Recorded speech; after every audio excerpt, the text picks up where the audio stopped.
लेकिन हम तुम्हें वचन दे रहे कि आगामी द्वापर युग में तुम्हारे साथ में युद्ध करेंगे। तो वही जामवंत जी भगवान के साथ में युद्ध कर रहे हैं। तो 1-2 दिन युद्ध नहीं चला, युद्ध चलो 27 दिन। और 27वें दिन जब भगवान ने एक मुष्टिक का प्रहार जामवंत जी पे दिया, जामवंत जी बेहोश हो गए, मूर्छित हो गए। इनको मूर्छा आ गई, आंख खुली जब भगवान से कहते हैं आप कोई साधारण नहीं हो। भगवान बोले तुम तो भूल ही गए, हम गई यहाँ त्रेता युग में। उसी समय चरणों में गिर पड़े, भूतल पड़े, बोले भूतकी ना आए। चरणों में गिरे, भगवान राम जी ने दिव्य रूप का दर्शन किया। राम जी बोले जामवंत जी बात त्रेता युग से जो हाथों में खुजली हो रही मिट्टी के नहीं। बोले बा मिट तो ठीक कहा, जोड़ के अंदर दौड़ होने लगी तो मारो है। भगवान ने अपना कोमल करारविंद जामवंत जी के सिर पर रखा, पूरी पीड़ा दूर हो गई। जामवंत जी ने भगवान को मणि दी, साथ में अपनी पुत्री का हाथ दे दिया। बोले प्रभु आज से आपको सौंपा। दूसरा विवाह है जामवती जी के साथ में। तीसरा विवाह है सत्यभामा जी के साथ में। सत्यराज की पुत्री सत्यभामा। चौथा विवाह है कालिंदी। पांचवा विवाह है मित्रवृंदा। छठवा विवाह है सत्या। सातवां विवाह है लक्ष्मणा। आठवां विवाह है भद्रा। ऐसे ही भगवान के 16,108 विवाह भाई। 16,100 कन्याएं व्योमासुर ने कारागार में बंद कर दी थी। भगवान ने उसको मारा और 16,100 कन्याओं के साथ में एक साथ विवाह किया। तब भगवान के विवाह हो गए 16,108। बोली कृष्ण कन्हैया लाल की जय। इस प्रकार भगवान की वैवाहिक लीला है। आगे जो है भगवान ने युधिष्ठिर का राजसूय यज्ञ कराया। भीमसेन के माध्यम से जरासंध का वध कराया। जरासंध के पुत्र का नाम था सहदेव, जिसको राजा बनाया। भगवान ने शिशुपाल का भी वध किया। अब यहाँ से कथा का एक चरित्र रह गया है, वह है सुदामा चरित्र। वह है सुदामा चरित्र, केवल सुदामा चरित्र, इसके अनंतर कथा का विराम। अच्छा, कथा सबने सुनी होगी भैया। सुदामा जी की कथा कौन ने नहीं सुनी? ऐसा कोई है नहीं सुनी होगी। अब हम ही सुना दे और बिठा रहे महाराज तुम का सुना रहे, हम ही सुन ले। कथा तो सबने सुनी। तो भगवान के एक मित्र थे जिनका नाम था सुदामा। दोनों साथ में विद्या अध्ययन किया। अच्छा ध्यान रखियो, हम कथा सुना रहे, दो ही जनों ने साथ में विद्या अध्ययन करो। सुदामा जी जब अपने घर पर पहुंचे तो सुदामा जी भिक्षाटन करने लगे, भीख मांगने लगे। भगवान राजा बन गए। इन्होंने गरीबी भोगी। सुदामा जी का विवाह है गर्गाचार्य की पुत्री जिसका नाम था सुशीला, उनके साथ में हो गया। सुशीला के साथ में विवाह हुआ। सुदामा जी ने खूब गरीबी भोगी। इनके थे खावे हैं तो भिक्षा मांगते थे, खाते थे। एक दिन पत्नी ने कहा स्वामी हमने सुना है कि आपके मित्र हैं। बोले मित्र तो हैं। तो बोले फिर आप मित्र के पास क्यों नहीं जाते? तब सुदामा जी ने अपनी पत्नी की बात मानी। थोड़ी सी चावल लेकर के भगवान के पास में गए। भगवान ने एक मुट्ठी चावल खाया, सब कुछ सुदामा को दे दिया। दूसरी मुट्ठी जैसे खाने लगे लक्ष्मी जी ने पकड़ो। वे अपनो हृदय हृदय का दान। भगवान ने सुदामा जी को समस्त ऐश्वर्य प्रदान कर दिया। सुदामा जी लौट के आए तो झोपड़ी की जगह महल बना था। बड़ी प्रसन्नता से रहने लगे। जब तक रहे भगवान को भजन कर, कथा हती हो गई। बोले वृंदावन में हरिलाल की मज्जा कथा है। पता तो है आप दोनों कथा, इससे ज्यादा कथा नहीं है भैया। इससे ज्यादा कथा कोई भी महाराज न सुने हैं। कहीं से बुला लीजिए, इतना ही कथा सुने हैं। ऐसे इससे ज्यादा कथा ही नहीं है। कथा तो आप सब जाना, तो हमने तो और संक्षिप्त में सुना, या पर विस्तार से सुना दे। कथा तो सब जानते हैं, हम सुने हैं कथा को सार। बड़ी अद्भुत बात है कि पूरी भागवत में कहूं नाम नहीं लिखो सुदामा। सुदामा जी की कथा है, लेकिन पूरी भागवत में इनको नाम नहीं आओ। उन्हें कहूं जा लिखोगे जो गरीब आती सर्वोधिकेत कहाँ है अब। अच्छा आप बताओ कि जौन के पांव त्रिलोकीनाथ पखारे, त्रिलोकीनाथ धुलावे, वो गरीब हो सकता है? वो गरीब ही देगा। जिसके चरण स्वयं लक्ष्मीपति धो रहे हुए, वो गरीब ही देगा। गरीब हो सकता है वो? अरे वो से अमीर तो संसार को पर आदमी ने उनके, जब तो अमीर वो है तो स्वयं त्रिलोकीनाथ जिनके चरण धो रहे हैं, गरीब थोड़ी होगा। वास्तव में सुदामा जी का अर्थ समझे तो सुदामा को अर्थ ही क्या है। वेदव्यास जी श्लोक लिखते हैं, कृष्णस्यासीत सखा कश्चिद। कश्चिद यानी थे, सखा यानी मित्र। कृष्णस्यासीत सखा कश्चिद ब्राह्मणो ब्रह्मवित्तमः विरक्त इंद्रियार्थेषु प्रशांतात्मा जितेन्द्रियः। भगवान के एक सखा थे, कृष्णस्यासीत सखा कश्चिद, नाम नहीं लगे। ब्राह्मणो ब्रह्मवित्तमः, ब्राह्मणों में अग्रगण्य थे सुदामा जी। ब्राह्मणो ब्रह्मवित्तमः, स्वभाव कैसा था? बोले विरक्त इंद्रियार्थेषु प्रशांतात्मा जितेन्द्रियः। विरक्त थे इंद्रियार्थेषु, यानी जिन्होंने अपनी इंद्रियों पर नियंत्रण कर लिया हो,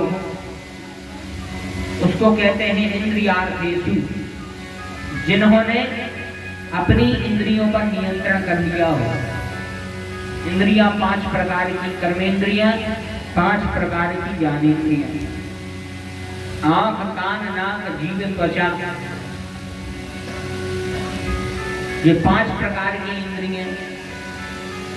आंखों को लगा है बढ़िया सुंदर दृश्य देखने के लिए, कानों को लगता है अच्छा मधुर संगीत में लग रही,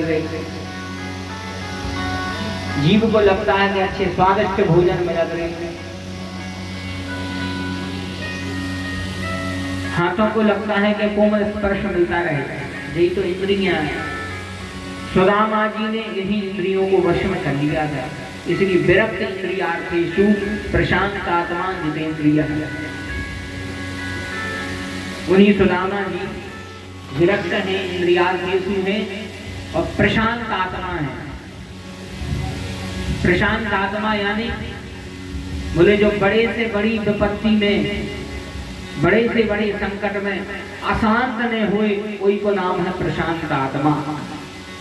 जो बड़ी से बड़ी विकट स्थिति में भी अशांत न हुए, कोई को नाम है प्रशांत आत्मा। सुदामा जी बड़े प्रशांत आत्मा थे, भगवान के परम भक्त। सुदामा जी से धन्य है सुदामा जी की पत्नी, जिनका नाम था सुशीला।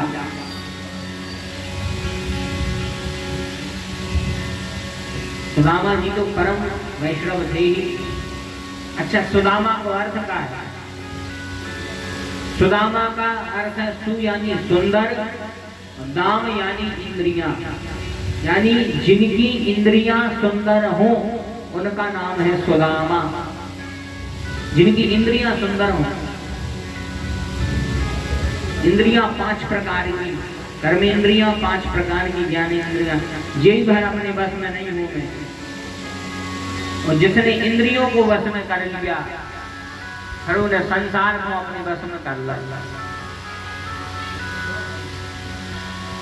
एक राजा के पास में 5 बकरियां,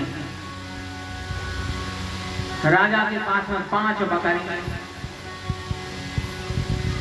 राजा उनको दिन भर हरी घास डाले, दिन भर हरी घास खवाए और शाम को जब कोई हरी घास फिर से बता देवे तो वे बकरियां फिर से जीव लपलपान लगती। दिन भर घास चले और यदि कोई फिर से घास बता देवे तो बस वे जीव लपलपान लगती। तो राजा ने अपने नगर में ढंडोरा पटवा दिया कि जो भी हमारी इन बकरियों को तृप्त कर देगा, जो भी बकरियों को तृप्त कर देगा उसको मुंह मांगी कीमत दी जाएगी, उसको जो वह मांगेगा वो दिया जाएगा। सब लोग आए, बकरी को लेके जाए 5 बकरियों को। बड़े ध्यान से सुनिए, तना की बात हो रही है। समझ गया क्या बताए वहां होने लगी है तो लग रहा कब यार की हो गए। बस थोड़ा सा समय और मुश्किल से 10-20 मिनट हमें कछु नहीं किया। हमारा मतलब जो आए अब इन गुमों का और है तो सुना देंगे। अब आप सुनो और चाहे फिर आगे पाठ पीछे सपाट करो। खुद वृंदावन में हरि लाल की जय। माता बेटे ऐसे बच्चों को पढ़ा रहे, कह रहे भैया आवे पढ़ ले, ऐसा ही हुई में आगे पाठ पीछे सपाट। ये थोड़ी गंभीरता से सुनो। राजा ने ऐलान करवाया कि 5 बकरियों को जो तृप्त कराएगा उसको उपहार दिया जाएगा। तो एक आदमी आया, बकरियों को ले गया, उन्हें दिन भर चरा। सुबह शाम को चरा के राजा के पास में पहुंचा। राजा से बोला महाराज आपकी बकरियों को दिन भर खिलाया, तृप्त हो गई, पेट देखो बिल्कुल आभार में अच्छे से। राजा बोलो ठीक है। राजा ने सिपाही से कहा जाओ हरी घास लेके आओ। सिपाही हरी घास लेके आया। राजा ने जैसी हरी घास उन बकरियों को बताई बस वे फिर जीव लपलपान लगा। अब जो आदमी ने अफरा था तो वो भी सोचे के बताओ दिन भर इन बकरियों को खवाओ, मानो हरी घास देख के फिर जीव लपलपान लगी। राजा ने बोली भैया तुम नहीं अफरा पा जाओ, ऐसे ही सवांग लेकिन अफराने पार। एक व्यक्ति बड़ा चतुर महाराज से बोलो महाराज आज हम ले जा रहे हैं आपकी बकरियों को अफरा कर ले आए। राजा बोलो ठीक। जो लेगा रास्ता में अच्छी हरी घास तोड़ी, बकरी ने सोची आप तो गठ गई यार, अच्छा फिर मैंने खावे। हरी घास तोड़ी, वही के संग अच्छो बांस को एक डंडा तोड़ो। हरी घास तोड़ी संग अच्छो बांस को डंडा अपने घरे लो ले आओ। बकरियों के सामने हरी घास रखी और जैसे ही वे घास खावे उनने जीभ बढ़ाई, ऐसे ही मुंह आगे करो, जो हरीरो बांस को डंडा एक जाकर मारो। फिर घास बढ़ाई आगे, फिर उनने मुंह आगे करो, इन्हें फिर दाओ। ऐसे ही 5-6 बेरे मारो, दिन में 4-5 बेरे मारो। अब एक बकरी बेचारी डराने लगी। जब जो हरी घास बताते हो जब हम खान लगा जब झलाते हैं तो आपको घास बतावे तो बस भेजले में मुँह भेजले दिन भर होगा, दिन भर इसने मुँह में डंडा मारे। शाम को राजा के पास में लेके पहुंचो, बोले महाराज ले जे हैं आपकी बकरी और हमने इनको तृप्त कर दो। महाराज बोले कर दो तृप्त, बोले हाँ। सिपाही को बुलाया, कहा घास लेके आओ हरी। सिपाही हरी घास लाया। महाराज बोले देव बकरियों हो, और जैसे ही हरी घास सामने करी, अब भी डरा में घास खाम ले, जैसे ही घास सामने आए मुँह फेर ली। घास खाऊं ये तरफ करीब भैंसी हो जाना, ये तरफ करीब भैंसी हो जाना। तो व्यक्ति बोले महाराज रुको, दिन भर हमने इनको घास खवाइए आज तो लिए ऐसी अफर गई कि बिल्कुल सूंघ नहीं रही। अब बताओ घास खवाइया है कि दिन भर खूब मारो। राजा ने प्रसन्नता में खूब उपहार दे दो। तो जो तो केवल दृष्टांत आए, अब एक दृष्टांत से अपने सिद्धांत की बात समझो कि 5 बकरी कौन है? बोले जे आए 5 इंद्रिय, और 5 इंद्रिय अपने बस में नहीं रह सका। यह इंद्रियां अपने बस में नहीं है। आंख से दृष्टि, नाक से गंध, कान से श्रवण, मुख से, जीभ से रस और त्वचा से स्पर्श। ये 5 इंद्रियां अपने बस में नहीं है। लेकिन ये बस में कैसे हो सकते हैं? बोले जैसे उसने उन बकरियों को डंडा मारो है, ऐसे ही अपन भी डंडा मारिए। ऐसा नहीं कि डंडा लेकर दौड़ी बुझाई, ऐसा डंडा बोले संयम रूपी डंडा।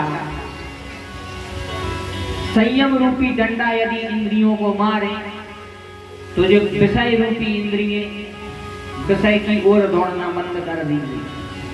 और संयम कैसे आए? बोले आप जितना भगवान के नाम को जप करो आप में उतना ही संयम आए।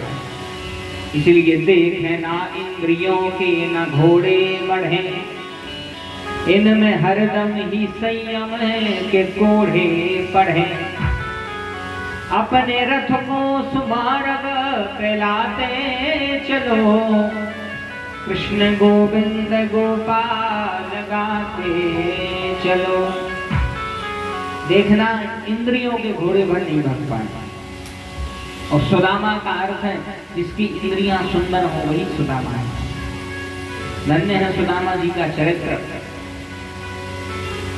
सुदामा जी ने बहुत दरिद्रता भोगी, लेकिन भगवान से आज तक शिकायत नहीं करी कि प्रभु आपने हमें गरीब क्यों बनाया। भगवान से एक भी शिकायत सुदामा जी ने नहीं करी कि गरीब क्यों बनाया। और सुदामा जी जैसे ब्रह्मज्ञानी, लोग कहते हैं कि सुदामा जी ने चने खाए, चुप ने चने खाए। तो सुदामा जी जैसे ज्ञानी, ये चना सुदामा जी ने खाए जरूर थे चोरी से, लेकिन उसके पीछे भी भैया कारण है। कई कथाएं आती हैं। एक गर्ग संहिता में हमने कथा पढ़ी है कि एक कथा आती है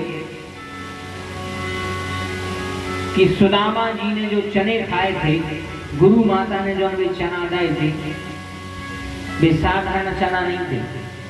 वे चना कहाँ से आए थे? बोले एक बार की बात है कि एक बुढ़िया भिक्षाटन करती थी। तो उस बुढ़िया को भिक्षा में चने मिले। चने मिले तो एक पोटली में बंधे, वह अपने घर पे आई, उसने रख दिए। उसी रात्रि में वो बुढ़िया के घर में चोर आया। चोर ने सोची कि इस पोटली में कछु सोने चांदी की चीजें बंधी हुई हैं। तो उन्हें उठे तो भाई चना उठाया, जहाँ सोची के सोने चांदी की चीजें हैं। वहां से लेके उज्जैनी आया महर्षि सांदीपन के आश्रम में आया। और जब उसने देखा कि हाँ अब सुनसान है, अब ये खोल के देख रहे हैं। और जैसे ही खोल के देखा तो वे चना हटे। चोर ने सोची बताओ हमने सोना सोच के चोरी करी, वे चना निकले। उसने वहीं वे चना छोड़े वहां से चला गया। इधर गुड़िया ने जब आकर के देखा कि चना कहीं है नहीं, तो बड़ी दुखी हुई। 2-4 दिन से भूखे हैं, वे चने भी चोरी हो गए।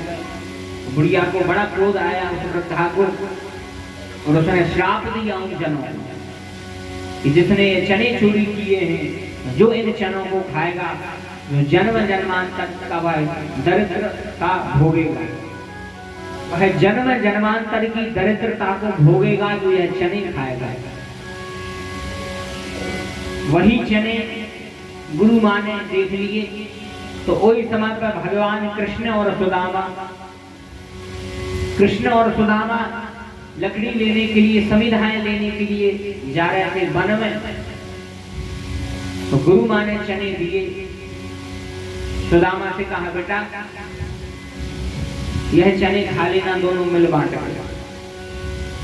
और जैसे ही वह चने सुदामा जी ने दिए, तो सुदामा जी ब्रह्म ज्ञानी थे, इनको ब्रह्म ज्ञान था। ब्रह्म ज्ञान था, छठी इंद्री बोल उठी, ये चने तो शाप है, चने तो शाप लगा है। तो उसी समय सुदामा जी ने सोचा कि यदि ये चने कृष्ण को दे दिए, कृष्ण ने यदि खा लिए, तो ये तो लक्ष्मीपति है, वह ये दरिद्र हो गए तो संसार का क्या होगा। इसलिए अपने मित्र को बचाने के लिए सुदामा जी ने छुपते हुए पूरे चने खा लिए, एक भी चना कृष्ण को नहीं दिया। एक भी चना कृष्ण को नहीं दिया। लोग भली जैसे चाहे बोलेंगे, सुदामा जी ने छुपने खाए, गरीबी भोग रहे जैसा चाहे, लेकिन आज तक अपनी दरिद्रता की शिकायत सुदामा जी ने भगवान से नहीं करी कि हमें दुख क्यों दिया, कि खुद जानते कि जो तो हम अपने मित्र के लिए दुख सहन कर रहे हैं। और मित्रता का तो जो नियम है भैया, मित्रता का नियम है, निज दुख गिरी सम रज करी जाना, निज दुख गिरी सम रज कर जाना,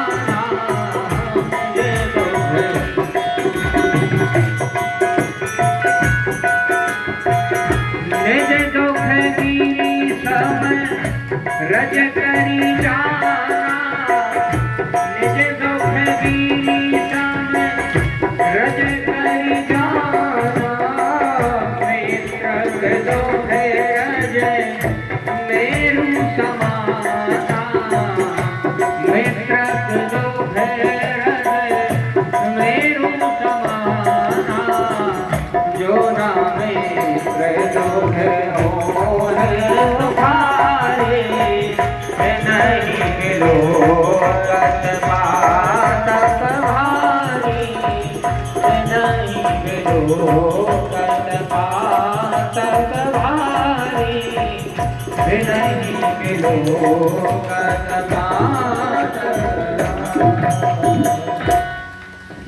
इसलिए सुदामा जी ने वो चने खाए थे।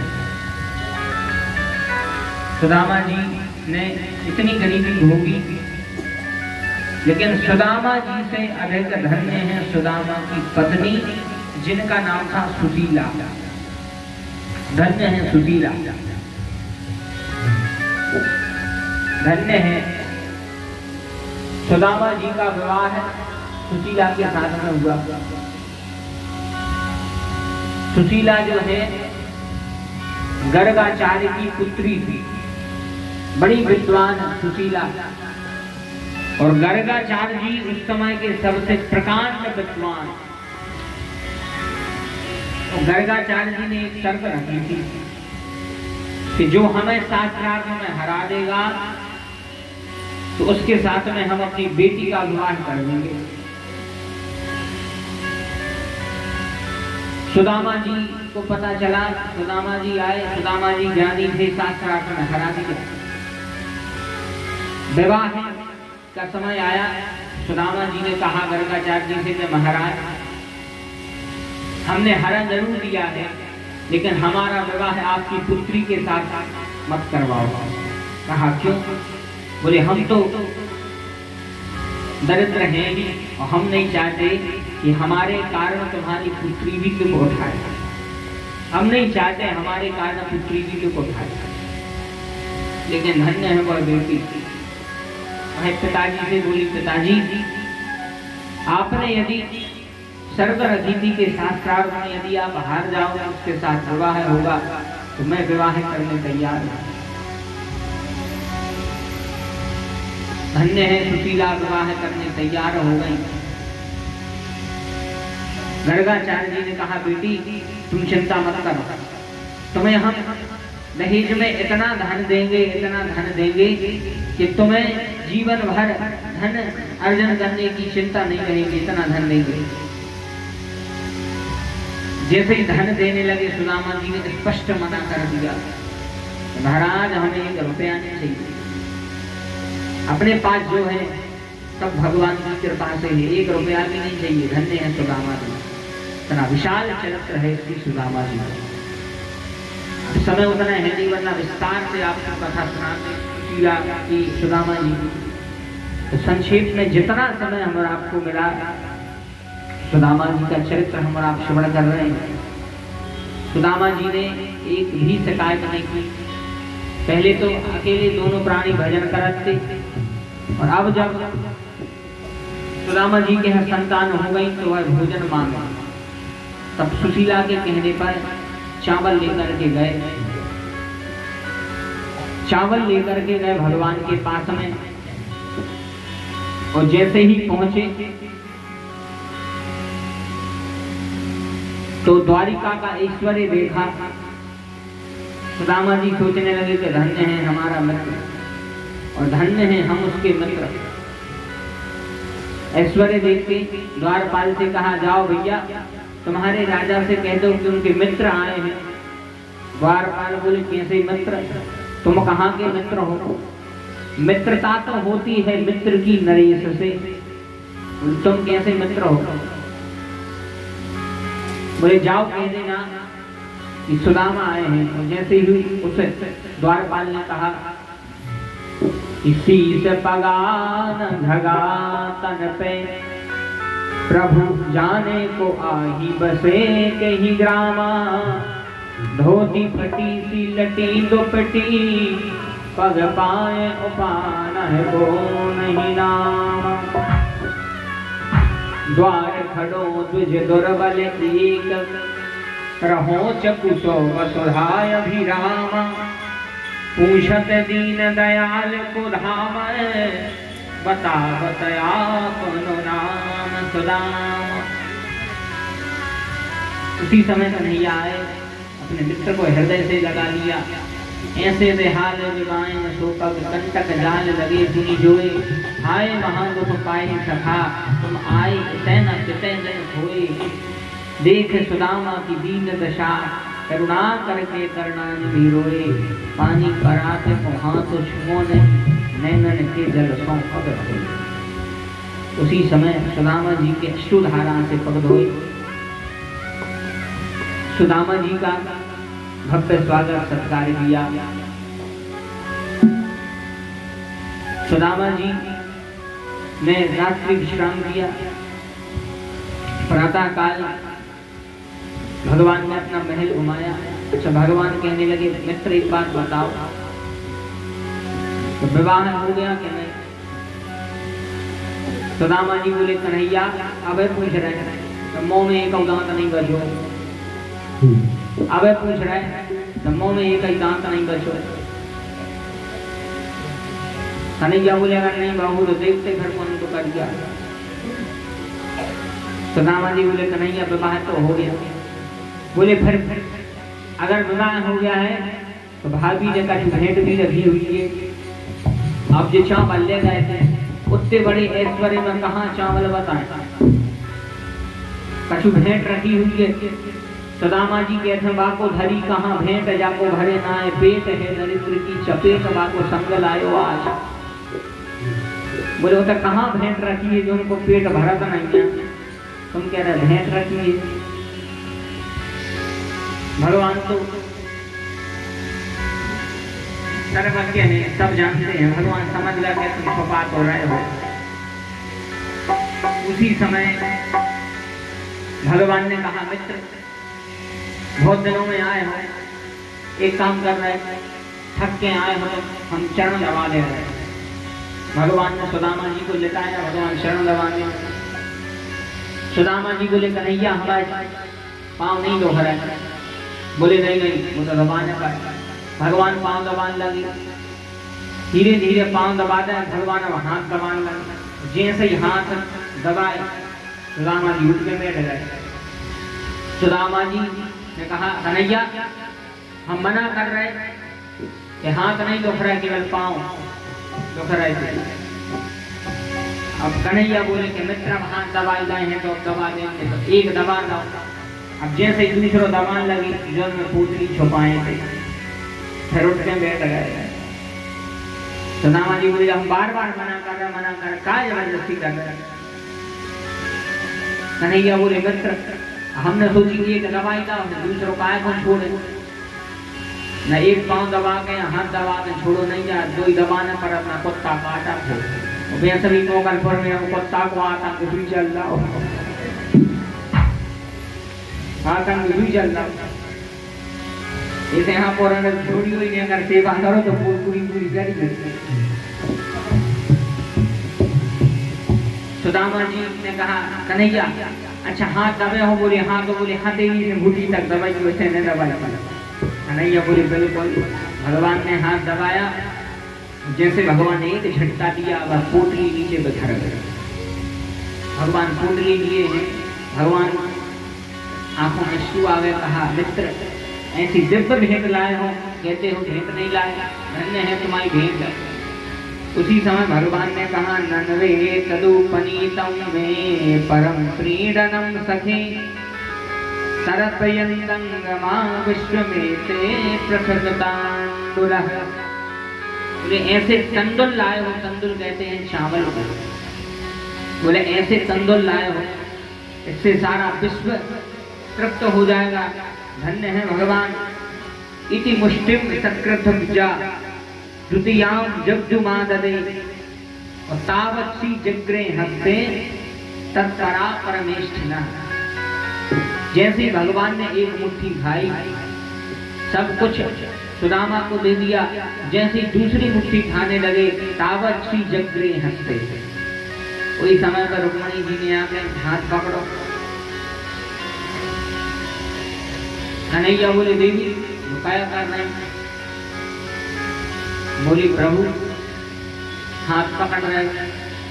कन्हैया बोले दान देने में हाथ पकड़ती हूँ, भूल क्यों नहीं कि ब्राह्मण के कारण तुम विवाह हुआ हमसे, और एक ब्राह्मण को देवे में तुम हाथ पकड़ रहे हैं। रुक्मणी मैया बोली प्रभु आपका देने में हम हाथ नहीं पकड़ रहे। अगर आपको लग रहा है कि आपकी भाभी की लाई भाई भेंट आपको पाना है तो हमें तो सुन लग रहा हो, हमारी भी जिठानी जी आए करक मना हमें भी कहीं जाना। भगवान ने सुन के मुट्ठी खोल दी तो पूरे चावल बिखर गए थे। अपन भी एक जने होती तो ठीक कहानी 16,108 धरती, जहाँ सबने देखो चार गर्दा सूर्य के कर्ज बीच बीच भान लगता। सुदामा जी बेचारे कोनिया में बैठे। सुदामा जी सोचेंगे सुशीला ने ऐसे पहुंचा कि कृष्ण के पास में चले जाओ, वे कछु ने कछु दे दे हैं, जो कादे हैं तो खुद भगवान इसी पर ऐसे कोटा सो बट रहा हो। लेकिन धन्य है भगवान, जिसको दर्शन की इच्छा थी उसको भगवान ने दर्शन दिए, जिसको धन की इच्छा थी उसको भगवान ने धन दिया। सुदामा जी को शुद्ध ऐश्वर्य प्रदान किया।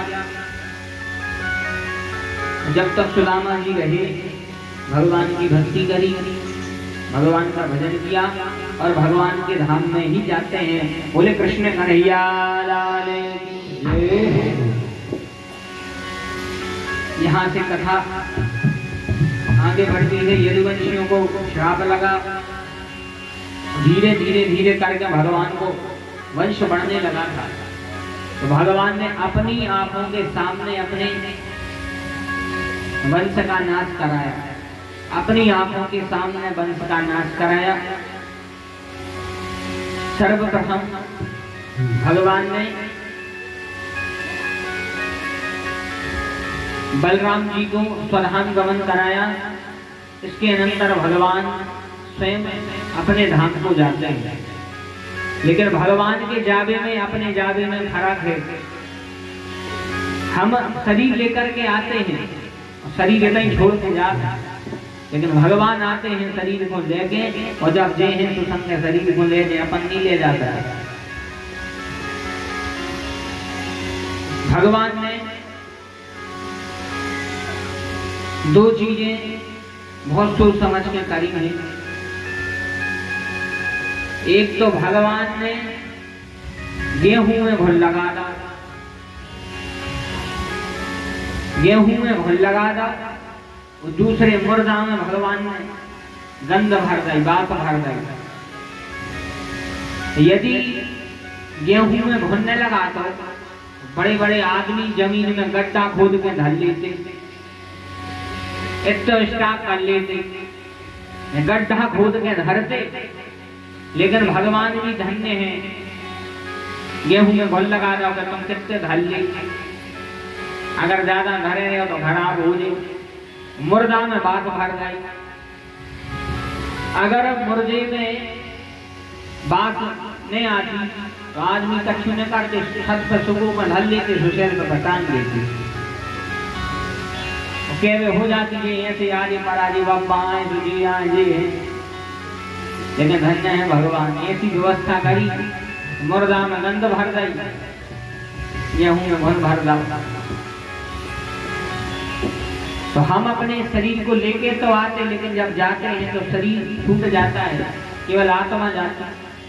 भगवान शरीर लेके आते हैं और शरीर ही लेके जा रहे हैं, एक समय भगवान है। तो भगवान ने एक व्याध, जरा नाम के व्याध को निमित्त बनाया। जैसे ही उसने बाण चलाया तो लोहे का मूसल घिसवाया, उससे चूड़ बनी, चूड़ से सरकंडा बनी, जिससे जरा नाम के व्याध को भगवान ने निमित्त बनाया। भगवान अपने धाम को जाते हैं।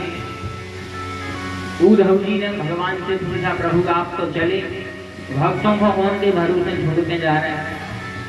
भगवान ने कहा कि भक्तों को हम अपने ग्रंथ के भरोसे छोड़ के जा रहे हैं। कृष्ण भगवान स्वयं बोले, भक्तों को हम ग्रंथ के भरोसे छोड़ जा रहे हैं। भगवान शब्दों के रूप में ग्रंथ में प्रतिष्ठित हैं। बोले भागवत महापुराण की जय। इसलिए जो भी इस ग्रंथ को श्रवण करता है भगवान की कृपा का अधिकारी बनता है। भगवान ने अपने स्वधाम को गमन किया। यहाँ से जो है अब परीक्षित मोक्ष की कथा आती है। 7 दिन तक राजा परीक्षित ने कथा सुनी, 7 दिन तक कथा सुनी। परीक्षित के पुत्र का नाम था जन्मेजय। जन्मेजय ने ऐसी व्यवस्था करी थी कि परीक्षित के पास में एक अणु तक नहीं आ सकता। तक्षक नाम की तो दूर की बात, एक अणु तक नहीं आ सकता तो इनके पास में। लेकिन जब मृत्यु को समय आओ, एक छोटे से फूल में तक्षक बैठ गया, परीक्षित के पास में पहुंचो तो बस उसी ने परीक्षित को काल कमलित कर लिया, निशाना बना लिया। और जैसे ही इसने तक्षक ने काटा, जब परीक्षित का मोक्ष हुआ तो 7 दिन इन्होंने कथा सुनी थी। कथा के प्रभाव से इनको लेने साक्षात भगवान का विमान आया। बोलिए भक्त वत्सल भगवान की जय। इनको लेने को विमान आता है। जो भाव से यह जब कथा श्रवण करेगा या विश्वास मानिए, उसको लेने विमान जरूर आएगा। अब कथा का जो है विराम लीला में प्रवेश कर रही है। परीक्षित का मोक्ष हुआ, विराम हुआ। आप समस्त भक्तवृंद जिन्होंने यह दिव्य कथा श्रवण करी है, समस्त भक्तवृंदों का हम योगक्षेम चाहते हैं। सर्वप्रथम हमारे समस्त महिला मंडल समस्त मातृशक्ति जो इस दिव्य कथा का आयोजन करवाती है, आप सभी के लिए भगवान से प्रार्थना, हे प्रभु आप सभी पर ऐसे ही कृपा बनाए रखें। हमारी समस्त आयोजक माताएं, समस्त माताओं पर भगवती की कृपा, ठाकुर जी की कृपा, बिहारी जी की कृपा, बिहारी जी की कृपा बनी रहे। हमारी सम्माननीय नन्ही बुआ जी जिनके माध्यम से आगमन होता है, और समस्त मंडल के सदस्य हीरा भैया, लेखन भैया, जितने भी हैं, समस्त भक्तवृंद, भगवान यशोदानंद नंदन सभी पर कृपा करें। समस्त मोगलपुर के ग्रामवासी सभी के लिए प्रार्थना है कि प्रभु अपनी दिव्य कृपा करुणा सभी पर बनाए रखें। हमारे समस्त ब्राह्मण देवता, समस्त धर्मानुरागी बंधुओं, समस्त माताएं बहनें, समस्त भक्तों पर भगवान की कृपा बनी रहे, और आसपास के गांव से पधारे हमारे समस्त भक्तवृंद, तफसीली से पधारे, जहां अपने अपने ग्राम से पधारे समस्त भक्तवृंद, सभी पर भगवान की कृपा बनी रहे।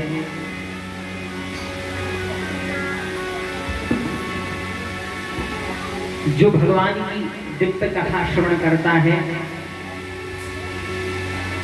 कृपा तो भगवान की तभी हो जाती है जब कथा मिलती है। बिनु सत्संग न हरि कथा,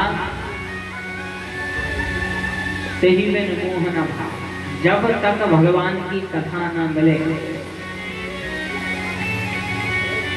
तभी तक हम और आपके मन में संशय होता है। जहाँ कथा मिली संशय निवृत्त।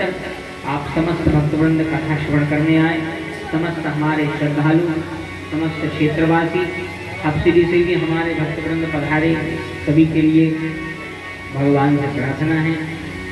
जितने भी भक्तवृंद पधारे, जितने भी माताएं पधारी हैं, सभी का युवक्षी में चाहते हुए भगवान की कृपा बनी रहे। हमारे समस्त संगीतक बंधु, हमारे आदरणीय मिश्रा जी महाराज, सभी पर भगवान की कृपा बनी रहे। जैसे ही भगवान अपनी कृपा बनाए रखें और यजमान की भूमिका निभा रहे। हमारे पूरन भैया पिछली साल भी यजमान बने थे, भगवान ने एक बार, और भगवान ने एक बार भी मौका दे दिया। अच्छी भगवान की कृपा है, तो हमारे यजमान पर भी भगवान की कृपा करुणा बनी रहे, ऐसे ही इनको अवसर मिलते रहे। और जिनमें हमारे सहयोगी होते हमारे आदरणीय मोनू भैया, सभी का विशेष धन्यवाद देते हुए सभी का योगक्षेम चाहते हुए भगवान से प्रार्थना है, सर्वे भवन्तु सुखिनः, सर्वे सन्तु निरामयः, सर्वे भद्राणि पश्यन्तु मा कश्चित् दुःखभाग् भवेत्। सभी का भगवान कल्याण करें। आसपास के जितने भी श्रोता कथा श्रवण करने आए, बमूरी से भक्तवृंद, और जितने भी आसपास के गांव से कथा श्रवण करने आए, सभी का योगक्षेम चाहते हुए भगवान से प्रार्थना है, समस्त भक्तवृंदों पर कृपा बनी रहे। और 7 दिन में भैया यदि वाणी द्वारा कोई भूल हो गई हो तो देखो गलती सबसे होती है। यदि कोई वाणी द्वारा भूल हुई है तो उसको क्षमा करें, और एक आपकी भूल माने, एक हमारी माने, और एक पुष्प भगवान के श्री चरणों में समर्पित करें। बोलिए वृंदावन बिहारी लाल की जय, श्री सीतारामचंद्र भगवान की जय। यहाँ से जो है कथा का विराम। अन्यान्य कलियुगी राजाओं के चरित्र का वर्णन, नवयोगेश्वर संवाद और भगवान की कथा का विराम। देखो कथा का अंत नहीं होता, कभी अंत नहीं होगा, कथा का विराम होता है। अंत नहीं होता, विराम होता है कथा का। भगवान की कथा तो अनंत है। आप सबने कथा सुनी। जैसे भैया अस्पताल में जाता अपन, और जैसे अस्पताल में गए बीमारी है ज्यादा, डॉक्टर जैसे भर्ती कर लिए थे तो पहले तो पूरे टेस्ट करा थे, जो टेस्ट हुई है भैया, सीबीसी हुई है, ब्लड टेस्ट हुई है, और जहाँ सब टेस्ट नॉर्मल आ गए तो धीरे धीरे होता ही ले थे दवा, और जहाँ मरीज पूरी तरह से स्वस्थ होगा फिर के लगन के भैया आज से आप औरों की छुट्टी थी। ऐसा ही आप और ये सत्संग के औषधालय में आए, पूरी रिपोर्टें नॉर्मल है सबकी, सब जने बिल्कुल पूरे स्वस्थ और मस्त हो, अच्छे से कथा सुनी, और आज हो रही है भैया कैसे छुट्टी। तो जैसे डॉक्टर एक गोली लिखा थे, ऐसे ये गोली हम लग रहे हैं तो 2 ही टाइम सवेरे शाम लेने हैं, बोले वृंदावन में हरि लाल। 2 ही टाइम सवेरे शाम लेने हैं, कौन सी गोली? बोले बाहर राम नाम की गोली। जा गोली बिल्कुल 2 ही टाइम सुबह शाम लेने हैं, सब जनों को भूली गोले, भोजन के पहले भी ले सका तो, भोजन के बाद भी ले सका तो, सोत में भी ले सका तो, जगत में भी ले सका तो, नींद में भी ले सका तो, चलत में ले सका, फिरत में ले सका, जैसी चाहे वैसी ले सका, लेकिन प्रयास करियो कि ये गोली को लिख दो जरूर।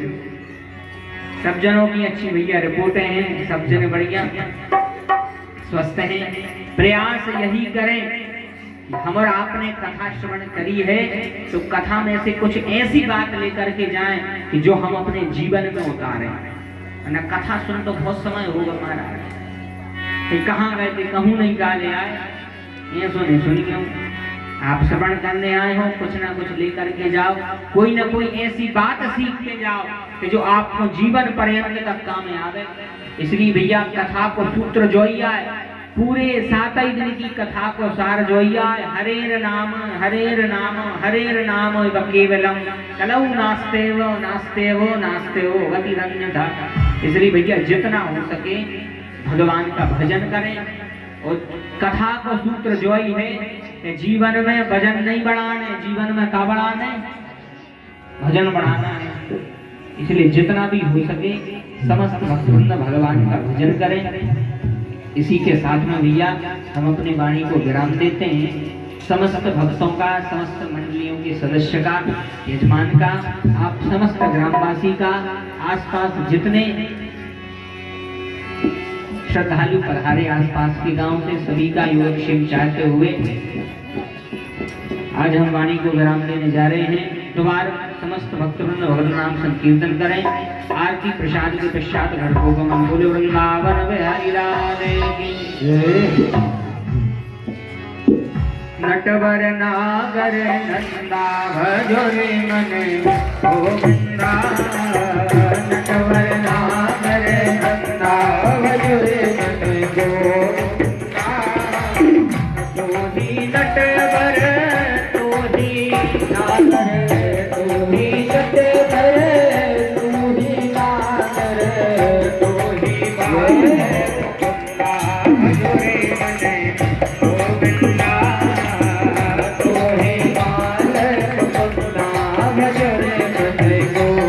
गोविंदा। सब देवों में कृष्ण बड़े हैं,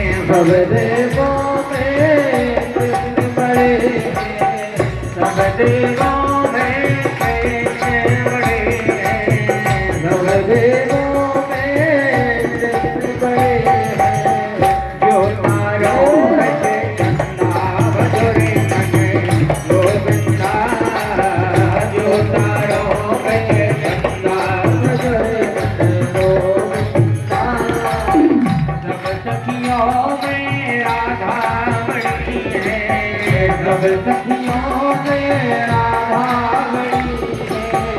सब सखियों में राधा बड़ी है, सब सखियों में राधा बड़ी है। जो नदियों में गंगा भजो रे मन गोविंदा, जो नदियों में गंगा भजो रे मन गोविंदा। नटवर नागर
बोले कृष्ण कन्हैया लाल की जय। वृंदावन बिहारी लाल की जय। भागवत महापुराण की जय। श्री सीतारामचंद्र भगवान की जय।